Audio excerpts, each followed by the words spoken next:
Bonjour à tous et toutes et bienvenue dans Se Sentir Bien, le podcast qui est là pour vous aider à devenir votre propre coach. Je suis Esther Taïfé, coach certifiée, et dans ce 181e épisode, on va parler de transgression. De transgression. Qu'est-ce que je veux dire par là ? On va parler du fait d'aller au-delà des lois, de ne pas suivre des ordres, de ne pas suivre des interdits, de ne pas suivre des injonctions, et de toutes les problématiques qu'il y a autour de ça, et de comment ça nous fait nous sentir, tous les jugements qu'on peut avoir vis-à-vis de nous-mêmes lorsqu'on fait ce genre de choses, ou quand on voit des gens envisager faire ce genre de choses, ou quand on voit des gens faire ce genre de choses. Voilà. Je vous parle aujourd'hui, il est super tard au moment où j'enregistre ce podcast, et vous l'aurez du coup tardivement dans la soirée, parce que je vous parle depuis le fin fond de la région parisienne, dans une maison isolée à la campagne, où je me trouve actuellement en team building avec l'équipe. Alors on appelle ça des team building, mais c'est pas vraiment des team building, enfin ça sert aussi de team building, mais c'est surtout du teamwork. C'est des moments où on se voit, on essaye de se voir, alors là on s'est pas trop vu ces derniers temps, mais on essaye de se voir 2 fois dans l'année, 3 fois dans l'année, 4 fois dans l'année, idéalement, avec l'équipe SSB pour avancer sur des projets. Vous savez qu'on bosse à distance la majorité du temps, et c'est hyper important pour nous de se voir à un certain moment, parce qu'on avance beaucoup plus vite, parce qu'il y a des projets qui demandent des brainstorms, et brainstormer sur Zoom pendant 4 heures, c'est... je sais maintenant qu'il y a beaucoup de gens qui comprennent ce que je veux dire par là, ce que c'est que maintenant le travail à distance, parce que il y a beaucoup de gens qui ont découvert ça avec 2020. Et donc on décide de se voir pour bosser sur certains trucs, parce que c'est compliqué de le faire à distance, voire pour certaines choses totalement impossibles. Et du coup chaque année on essaye de se voir 2 fois, et on a pris la décision récemment de se voir plutôt 4 fois tous les trimestres, parce qu'il y a beaucoup de choses, ça avance très très vite dans SSB. Et du coup c'est un bonheur de se retrouver en physique, de pouvoir avancer sur les sujets. Donc là je vous retrouve, on est vendredi, il est tard dans la journée, parce que j'ai bossé toute la journée. Je suis dans une certaine fatigue mentale et émotionnelle, et en même temps hyper contente de vous parler et de vous retrouver dans ce podcast. Donc c'est une espèce de sentiment un peu ambigu. Je suis super contente de ce qu'on est en train de faire ici, de ce qui va se passer dans le trimestre qui arrive, du travail qu'on a fait depuis le début de l'année dans la team. Il y a une ambiance de ouf en fait ici. Et ce qui était super intéressant, c'est qu'en fait ce podcast cette semaine aurait dû être sur la prise de risque. Et c'est assez drôle, parce que quand je parlais aux filles du fait que j'allais parler de la prise de risque, et elles me disaient toutes: ah oui, tu parles du Covid, tu parles des risques pris avec le Covid. Et je dis: mais non, pas du tout, moi je pensais à la prise de risque, genre j'ai du mal à me lancer parce que j'ai peur de perdre des choses et tout ça, le FOMO, enfin tous ces trucs là. Et du coup c'est super intéressant de m'être rendu compte qu'en fait il y avait, alors je le savais dans mon entourage, etc., mais c'est vrai que moi je bosse déjà à distance, si vous voulez, j'ai déjà les réflexes du travail à distance, il y a quand même plein de choses qui sont déjà naturelles pour nous dans SSB avec le Covid, et du coup il y a vraiment ce sujet en ce moment, et on le voit aussi dans nos clientes, ce sujet et dans la team d'ailleurs, de... mon Dieu, quel risque je prends lorsque je vais au travail. Par exemple, mon employeur me demande d'aller au travail et maintient le travail. Quel risque je prends réellement pour mes proches, ma famille. Aussi, beaucoup de personnes qui travaillent dans l'hospitalier qui se posent la question des risques. Et vient derrière ça aussi la question de la transgression, en fait, de beaucoup de gens, je le vois en coaching, on le voit en coaching chez nous, beaucoup de personnes vivent pas très bien, et moi la première, hein, le fait que il y a des règles en fait, il y a des règles depuis 1 an, ça commence à être long, il y a beaucoup de colère pour beaucoup de personnes. Donc des fois c'est de la colère contre les gouvernements, des fois c'est de la colère contre le Covid, le simple fait qu'il existe, contre la situation sanitaire de manière générale, beaucoup de frustration de ne pas avoir pu voir. J'ai notamment moi dans ma famille quelqu'un qui a eu un enfant, un bébé qui se trouve à l'autre bout du monde, et pour l'instant ça n'a pas été possible de le voir, et l'enfant grandit, et un peu cette impression que la vie nous vole quelque chose, beaucoup donc de colère, de frustration, parfois même de sentiment de rébellion, d'avoir envie d'envoyer valser les choses, de perte de liberté, de pas se sentir libre, de pas se sentir en sécurité. Enfin, c'est un genre de mélange en fait de plein d'émotions. Et il y a notamment cette envie de transgresser qui revient. Vous savez, cette même envie que vous aviez quand vous étiez ado et que vous avez peut-être dans certains domaines de votre vie. Et parfois même de la colère contre les personnes qui transgressent. Et ça a été assez intéressant de voir ça autour de moi, notamment en coaching, et là aussi par rapport à ce team building, de voir à quel point en fait c'est compliqué ce rapport finalement aux lois, aux injonctions sociales, aux codes sociaux, aux... comment dire, aux demandes en fait qui nous sont faites autour de nous, aux ordres, aux interdits et à toutes ces choses-là, et comment on ne réagit pas tous pareil, surtout avec le temps qui passe et le fait que ça dure maintenant depuis des semaines, des mois, des années, enfin ça commence à faire plus d'1 an, et puis de se demander en fait, moi ce que j'ai envie aujourd'hui de vous proposer, c'est d'aller réfléchir en fait autour de ça, de comprendre un peu ce qui se passe, pourquoi on a cette colère, ce sentiment de rébellion, pourquoi on peut avoir de la colère contre les personnes qui, je sais pas, portent mal leur masque dans la rue, ou les personnes qui rentrent une demi-heure après le couvre-feu chez elles, alors que nous, on n'est pas en train de faire ça, par exemple. Pourquoi est-ce qu'on peut avoir cette envie de transgresser, de nous-mêmes être la personne qui rentre 1 heure plus tard ou une demi-heure plus tard, et aussi le rapport à soi et à toute la culpabilité. Je vois qu'il y a beaucoup de poids, en fait, sur les épaules, beaucoup de culpabilité, beaucoup de choses autour de ça, et aussi tout ce flou qu'il y a autour des lois, des attentes, parce qu'il y a la loi, mais en même temps les ordres, je sais pas si vous ressentez ça aussi, mais dans ce qui est proposé, bah oui, les pays à côté font pas pareil, puis d'une région à l'autre c'est pas la même chose, puis en même temps il y a une loi, mais oui, non, c'est plutôt une recommandation, alors du coup est-ce qu'on doit le faire, est-ce qu'on doit pas le faire, puis dans certaines familles on l'a compris comme ça, puis dans d'autres on le comprend comme ça, puis il y a une espèce de regard de l'autre, de oui, mais quand même ton pote il va mal te voir si tu fais ce choix, et pas celui-ci, et du coup il y a de la culpabilité qui s'en mêle. Bref, là je vous parle du Covid parce que c'est un exemple parfait, mais évidemment c'est le genre de choses, le rapport à la transgression, c'est un truc hyper intéressant à explorer, parce que c'est un endroit où il se passe plein de choses en termes de développement personnel. Parce que dans la transgression, en fait, dans notre rapport à la transgression, on va avoir finalement nos besoins et nos valeurs qui vont pouvoir être mis en avant. Je vais vous donner un autre exemple que le Covid, juste pour qu'on ait un autre exemple dont peut-être vous vous sentez loin aujourd'hui et qui va pouvoir nous permettre d'étayer le raisonnement. Parce que bon, prendre un exemple brûlant d'actualité qui est plein de souffrance actuellement, c'est peut-être pas le meilleur truc pour pouvoir réfléchir de manière conceptuelle sur une thématique. Donc je vais prendre l'exemple, vous savez, de l'alcool par exemple. Je sais pas si vous êtes français, ça vous est probablement arrivé, français ou française. Peut-être que vous avez bu de l'alcool et probablement goûté à du vin ou à du whisky ou à de la bière quand vous étiez enfant. Avant vos 16 ans en tout cas, avant vos 18 ans, avant que ça soit légal pour vous. Vous avez goûté à du vin, votre papa, votre maman, votre grand-père, votre grand-oncle, à un repas de Noël vous a fait goûter du vin. Peut-être même que quand vous étiez à l'adolescence, vous avez bu de la bière, du vin, avant vos 16 ans, vous en avez acheté peut-être même dans des magasins en utilisant la carte d'identité de votre grand frère ou en essayant d'avoir quelqu'un qui l'achète pour vous. Peut-être que vous avez été à des soirées, vous avez bu des bières, vous êtes mis des mines et des murges à l'adolescence alors que vous n'aviez pas du tout le droit légalement de boire de l'alcool et vous étiez dans la transgression. Peut-être même qu'à ce moment-là, même encore plus que l'alcool, peut-être que vous êtes allé fumer du cannabis, peut-être même fumer des cigarettes. Je ne sais pas si les cigarettes c'est interdit avant 18 ans. Je ne connais pas la législation sur la cigarette, sur le tabac, mais probablement, c'est vous dire à quel point je suis attachée aux lois et au cadre social. Mais bon, bref, ça en dit long sur mes valeurs à moi.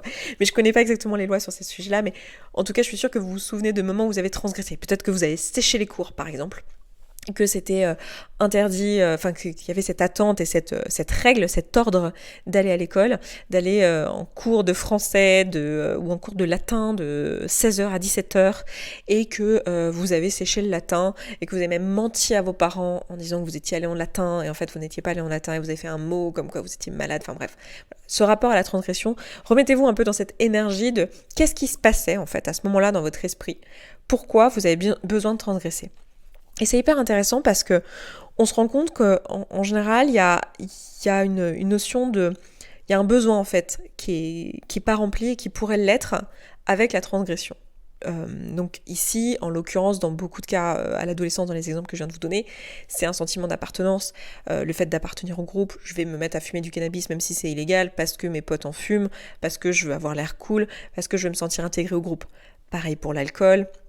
Voilà, parce que je vais me sentir connectée. D'ailleurs, vos parents, quand à 12 ans, ils vous font tremper les lèvres dans un verre de vin, c'est parce qu'ils veulent transmettre la culture française, c'est parce qu'ils veulent être cool auprès des oncles et tantes et être des parents très français, enfin, il y a un sentiment d'appartenance, peut-être un sentiment de communion avec le reste du groupe, la famille, peut-être même que, je sais pas, vous, dans votre famille, il y a des vignerons, il faut quand même goûter, parce que quand même, c'est impossible d'être fils de vigneron et de ne pas avoir goûté, ou même juste un attachement au côté épicurien dans votre famille. Enfin, vous voyez, il y a souvent, dans les besoins dans la pyramide de Maslow, une histoire de besoin d'appartenance, d'amour, de connexion au groupe.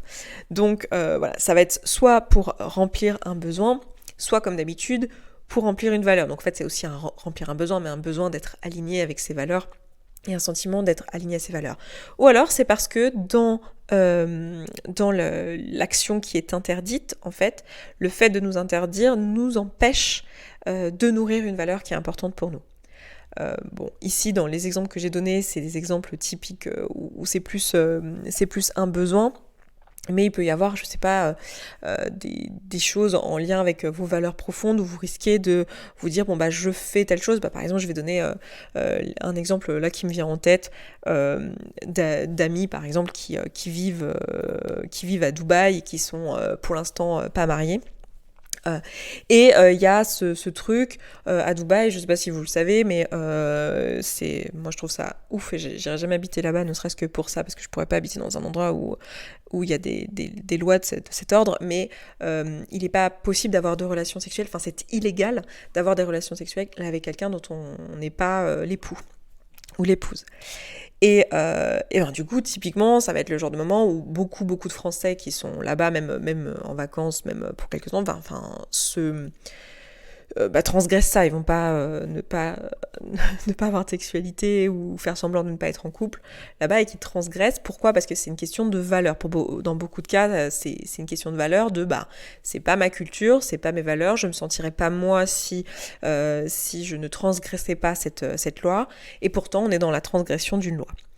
Donc je vous donne ces exemples et je vous parle de ce qu'il y a derrière pour qu'on comprenne bien qu'en fait on accorde énormément, et c'est souvent la source de la souffrance qu'on ressent, on accorde énormément d'attachement moral au fait de respecter la loi, au fait de respecter l'injonction, au fait de respecter l'ordre qui nous a été donné, au fait de respecter l'interdit.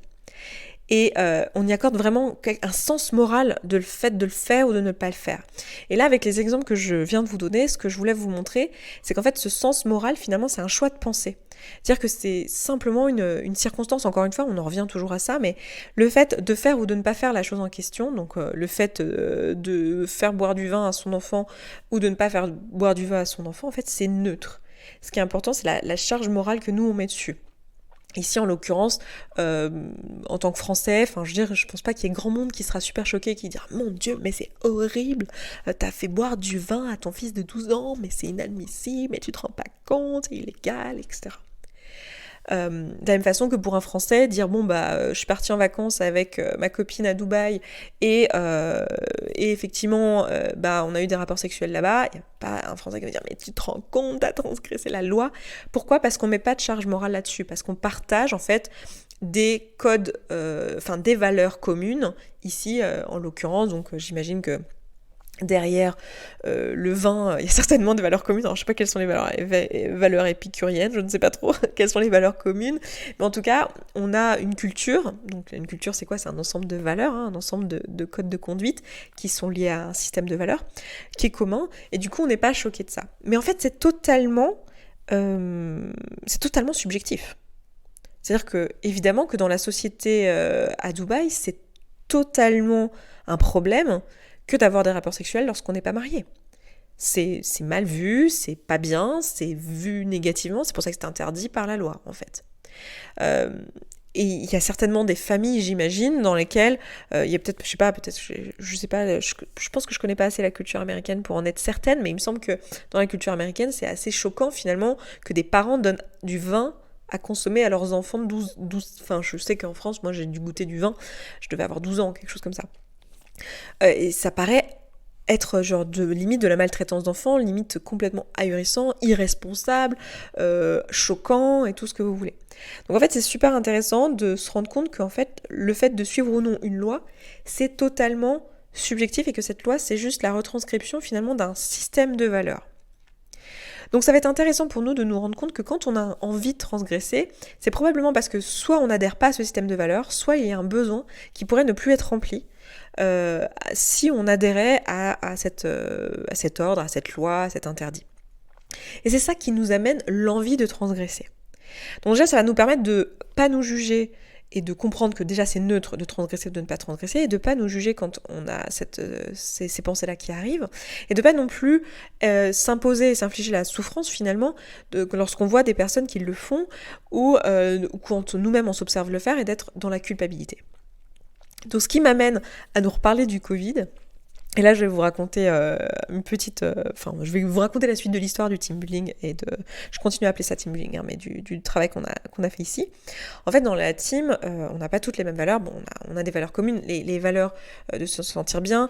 En premier, c'est la contribution. En deuxième, c'est l'autonomie, la responsabilité, l'indépendance. Et en troisième, c'est la sororité.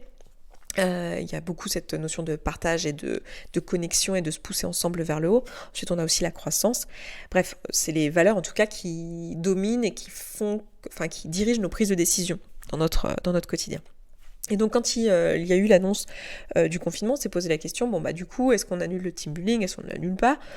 Pour nous, la question c'est quasiment pas posée, parce que dans tous les cas, confinement ou pas confinement, on avait prévu de faire des tests Covid pour s'assurer que comme on a loué une maison et qu'on allait être tous et tout ensemble, on serait toutes testées négativement, et parce que dans nos valeurs contribution et sororité, et puis même au niveau de l'indépendance, l'autonomie, vous voyez que c'est quand même des valeurs qui allaient être nourries par ce team building et par le fait de se retrouver ensemble, etc. Puis en plus de ça, après ça c'est une histoire encore une fois, de relation à la loi. Alors c'est ça qui est fou, c'est que dans la compréhension de la loi, on n'a pas tous le même truc, parce qu'il y en a, c'est une recommandation, est-ce que c'est une obligation, dans la mesure où, évidemment, on est toutes là dans un cadre professionnel, donc on se déplace tous pour des raisons professionnelles, on a tout le droit légalement, on n'est pas du tout dans l'illégalité en plus, on a tout le droit d'être là d'un point de vue légal, avec une attestation, c'est justifiable, totalement justifiable, etc.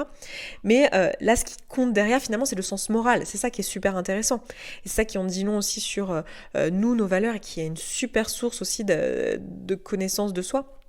C'est que, en fait, c'est une histoire de combien ici on a compris finalement combien on a assimilé une injonction à ne pas venir, peu importe finalement le risque pris, parce que dans la mesure où par exemple on vient en voiture depuis Paris et que c'est notre voiture pour certaines, ou alors c'est un taxi qui se trouve être le papa de l'une d'entre nous qui est aussi testé négatif, etc. Donc en fait on fait zéro prise de risque à personne, etc. C'est vraiment, il y en a parmi nous qui ont fait le choix de ne pas venir pour des raisons morales, en fait. Pour des raisons, oui, mais moi, ça ne nourrit pas mes valeurs. C'est une question de cohérence, c'est une question de soutien, c'est presque plus symbolique. Genre la question de est-ce que je fais prendre un risque ou pas à ma santé, à la santé de mes proches, n'est même plus la question, c'est une question d'effort collectif, de sacrifice, etc. Et c'est super intéressant parce que nous ici, évidemment dans les SSB, il n'y a pas de jugement sur ce genre de choses. T'as envie de venir, tu viens, t'as pas envie de venir, tu viens pas, t'as pas besoin de te justifier, évidemment. Ça me paraît évident. Je dis souvent dans les valeurs de l'entreprise, il n'y a pas des choses comme bienveillance, non-jugement ou alignement, parce que c'est des choses qui sont tellement incarnées. En fait, on n'a même pas besoin de les écrire au tableau pour savoir comment prendre nos décisions. Donc évidemment qu'il n'y a pas de jugement là-dessus, mais c'est hyper intéressant parce que ça nous permet de comprendre où sont nos limites et qu'est-ce qui est juste pour nous et qu'est-ce qui finalement relève de nos besoins, qu'est-ce qui ne ferait que nos besoins ne seraient pas remplis et qu'est-ce qui relève de l'alignement à nos valeurs. Donc là, ça va être hyper intéressant, je pense, même pour vous qui écoutez ça, si vous voyez que vous avez de la culpabilité parce que, j'en sais rien, le week-end dernier, vous êtes allé voir votre grand-mère et que peut-être vous lui avez fait prendre un risque, ou j'en sais rien, ou que vous ressentez de la colère contre justement les gens qui partent en team building ou les je sais pas, les chefs d'entreprise qui disent juste pour fliquer les gens, qui les imposent d'aller au bureau alors que c'est confinement et que leur travail pourrait être fait à distance. Si vous-même vous ressentez une sorte de pression, d'injonction à rester chez vous sur des trucs où en fait vous feriez prendre de risques à personne, même pas à vous-même, etc. Bref, en gros, si vous avez de la souffrance autour de la transgression, que ça soit dans le cadre du Covid ou dans tout autre exemple dans votre vie, surtout si vous écoutez ça dans plusieurs années, etc. Moi, j'ai vraiment envie de vous proposer de le voir en fait, voir le fait que vous fassiez ou que ne vous fassiez pas l'action, c'est-à-dire que vous alliez à l'encontre ou non de la recommandation de la loi de l'interdit. En fait, c'est neutre. Et ce qui est important, c'est le sens moral que vous donnez à tout ça. Je sais que pour beaucoup de personnes, c'est dur à entendre ça. On va me dire, oui, mais c'est pas neutre, tu te rends compte. On devrait faire une prise de risque zéro parce que si dans ton train, tu ramènes le Covid, même si toi, t'étais pas malade, mais que tu le ramènes, machin, tu fais prendre un risque, on devrait faire un truc zéro. Mais en fait, non, il y a plein de cas où ça n'a absolument aucun sens de faire un risque zéro. C'est pas ça la problématique en fait. La problématique, c'est pas le risque zéro, et souvent on cherche le risque zéro, mais c'est une utopie. La problématique, c'est de l'équilibre de comment, et c'est tout un peu le débat d'ailleurs qu'il y a actuellement, bon, j'ai pas envie de rentrer dans un débat politique là-dessus, mais sur, bah oui, mais là, pour la santé physique, on est en train de faire le sacrifice de la santé mentale de beaucoup de personnes. Et en fait, il n'y a pas de bonne façon de faire et de mauvaise façon de se faire. Et je sais que moi je trouve que c'est un super cas pratique pour lâcher prise là-dessus, mais il n'y a pas de bonne ou de mauvaise façon de faire, et le risque zéro n'est pas toujours la meilleure solution. Parce que si le risque zéro était la meilleure solution, on ne vaccinerait personne, par exemple, contre le Covid. Parce que le risque zéro que des personnes meurent ou aient des complications à cause du vaccin n'existe pas en fait. On sait qu'il va y avoir, alors c'est un risque qui est maîtrisé, et c'est exactement ce dont on parle quand on parle de, ok, on peut se déplacer, mais en ayant fait un test, par exemple, dans le cadre de ce qu'on a choisi, nous, ici, dans Team Building, par exemple. C'est un risque maîtrisé, mais le risque zéro n'existe pas, et est-ce que c'est souhaitable de chercher le risque zéro ? Parce que, est-ce que, en cherchant le risque zéro, on n'empêcherait pas, justement, aussi que de protéger d'autres personnes ? Vous voyez ce que je veux dire ? Donc c'est super intéressant, je trouve, de remettre tout ça en perspective et finalement d'en revenir à se dire, ok, en fait, qu'est-ce que ça nourrit en termes de valeurs ? Qu'est-ce que ça nourrit en termes de besoins ? Et de se rappeler aussi que les lois, en fait, elles sont là pour maximiser l'intérêt collectif et nous protéger. Et que en fait, elle cherche à protéger les besoins de l'ensemble d'entre nous. Et quand on ressent de la colère contre une loi qui nous empêche, par exemple, d'aller à l'étranger, alors qu'il y a notre oncle qui a eu un bébé et qu'on l'a pas vu, etc., et qu'on est en colère, en fait, de se rappeler, ok, pourquoi cette loi existe ? En fait, c'est une façon d'apaiser aussi notre esprit, de dire, ok, cette loi existe pour le besoin collectif, ça maximise les besoins, alors même si à titre individuel, ça ne m'aide pas, ça maximise le besoin, il y a un sens à ça, en fait.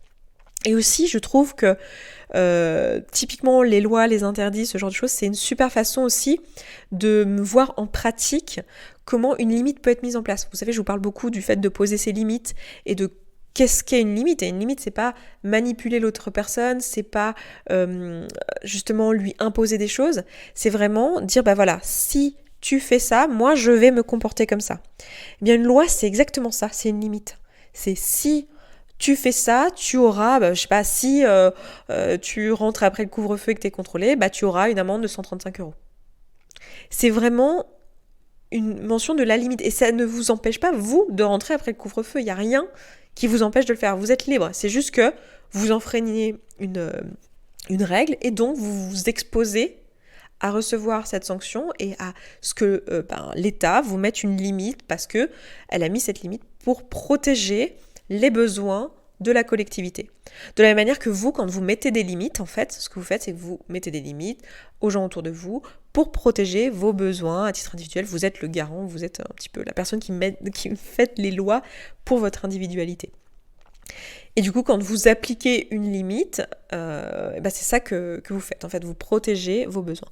Et je trouvais ça aussi intéressant de vous le proposer ici, de se rendre compte que finalement, ces lois, c'est jamais que ça. Mais en fait, on est libre. On est libre, c'est juste que c'est comme on est libre de tuer quelqu'un, mais c'est juste que si on le fait, on risque d'aller en prison à vie, quoi. Donc je trouvais ça super intéressant de discuter avec vous de ce rapport à la transgression, de comprendre pourquoi il est là, de comprendre un petit peu ce que ça évoque chez nous. Alors je pense que pour beaucoup de personnes, ce sujet est hyper, en plus en ce moment, très brûlant. Mais voilà, je trouvais hyper intéressant d'en parler, j'avais envie d'apporter là-dessus. Et donc vraiment l'invitation moi que j'ai envie de vous donner à la suite de cet épisode, c'est vraiment de vous demander, ok, si moi je suis appelée par la transgression ou que j'ai beaucoup de jugements autour des personnes qui transgressent, me demander quels sont mes besoins ici et quelles sont les valeurs qui ne seraient pas remplies. Si vous avez une forte valeur de collectivité, d'efforts collectifs et ce genre de choses, autour de des lois, de l'ordre social, voilà, c'est ça le mot que je cherchais, de l'ordre social, il est très fort probable qu'effectivement tout ça ce soit des sujets qui vous touchent parce que quand vous voyez quelqu'un enfreindre une loi, de manière générale, ça vous touche parce que ça va à l'encontre de vos valeurs. Et ça peut être hyper intéressant pour vous de reconnaître que c'est ça le truc en fait, et que c'est vos valeurs, et que ça veut pas dire qu'elles sont mieux ou moins bien que les valeurs des autres, c'est juste que vous avez de la chance, c'est les mêmes valeurs que la société, donc ça va vous simplifier pas mal de choses si vous avez ces valeurs-là, parce que vous allez être raccord avec les lois, avec ce qui est proposé sur plein de choses, ça vous rend la vie plus facile, mais c'est vraiment juste un système de valeurs, et de vous ramener à ça, ça peut aussi vous permettre de mieux vous comprendre, et peut-être de vous apaiser aussi, de vous proposer des pensées qui vous apaisent par rapport à la situation actuelle. Si vous êtes dans la colère depuis 1 an et demi, à chaque fois que vous voyez quelqu'un avec le masque sous le nez, peut-être que ça peut vous aider. Donc voilà, écoutez, c'est tout ce que j'ai à vous dire sur cet épisode. C'était un plaisir. Je vais m'arrêter là, je vais aller dîner. Je vous embrasse, je vous souhaite une excellente fin de vendredi, un excellent week-end, et je vous dis à vendredi prochain. Ciao, ciao. Merci beaucoup d'avoir écouté ce podcast jusqu'au bout, je suis vraiment contente qu'il vous ait plu. Si vous avez envie d'aller plus loin, d'appliquer tous les outils et que vous voyez que dans votre vie vous le faites pas en pratique et que vous auriez bien besoin d'un petit peu de soutien, eh bien sachez que vous pouvez rejoindre la communauté.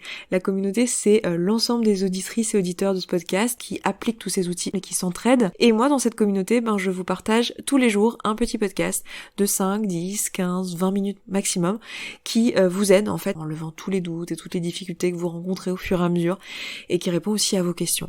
Si vous avez envie de nous rejoindre, eh bien c'est sous forme d'abonnement. Je vous laisse aller voir ça se trouve sur sesentirbien.coach/communauté. Vous avez le lien dans la description de ce podcast. Je vous dis à tout de suite là-bas.